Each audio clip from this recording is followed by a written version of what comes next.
మనసుని జయించటం కష్టమైన పనా? సులువైన పనా గురువుగారు? భూమిని మొత్తం కొనాలంటే కంటితో బయటకు చూడాలి.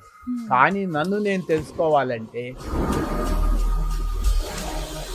కళల్లో గురువుగారు ఎవరో పెద్ద వ్యక్తుల్ని మనం కలిసినట్టు, మనం చాలా గొప్ప జీవితాన్ని అనుభవించినట్టు, లేకపోతే ఏదో మనకి ప్రమాదం అది జరుగుతున్నట్టు. అల్పము. ఆ, ఇప్పుడు ఎదురుగా 1,00,00,000 మంది కృష్ణులు, రాముళ్ళు, బుద్ధుళ్ళు వేసున్నా ఎదుటి వ్యక్తిలో లేకపోతే ఎదుటి వస్తువులో కూడా అలా మన పరమాత్మను చూడొచ్చు అంటారా వస్తువులో చూడటం, వస్తువు కూడా పరమాత్మ. గురుగారు? మీరనే ఆ నేను, నాలో ఉన్న నేను ఒకటేనా? ఒకటే. ఇప్పుడు నేను అనండి, నేను నేను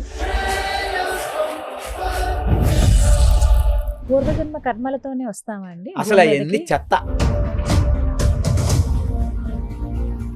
ఎటువంటి దీక్ష లేకుండా, మెడిటేషన్లు లేకుండా ఇది సాధ్యమవుతుంది. ప్యూరిటీ.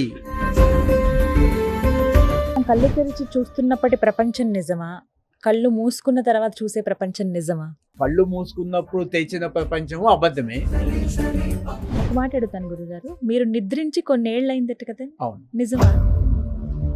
వాడెవడో లోపల ఉన్నాడు, వాడు నిద్రపోలేదు. ఒక అత్యద్భుతమైన జీవితాన్ని గడిపారు మీరు, కానీ ఆ స్థితి నుంచి ఇలా 3 రావడం అనేది- రాష్ట్రాల్లో తమిళనాడు, ఆంధ్ర, ఇప్పుడు తెలంగాణ, 3 రాష్ట్రాల్లో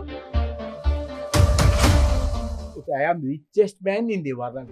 మీకు అనిపించలేదా గురువుగారు ఎప్పుడు ఇంత ఆస్తిని వీటన్నిటిని వదిలేస్తున్నానే ఈ అంటే భౌతిక ప్రపంచాన్ని అని? పైసలు ఇస్తే 500 రూపాయలు నోట్ ఇస్తానంటే ఎవరైనా బాధపడతారా?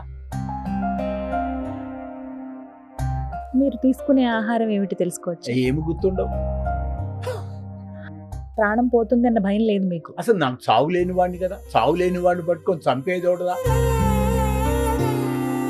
పరమాత్మ అంటే మీకు ఎలా కనిపిస్తారు? కనిపిస్తే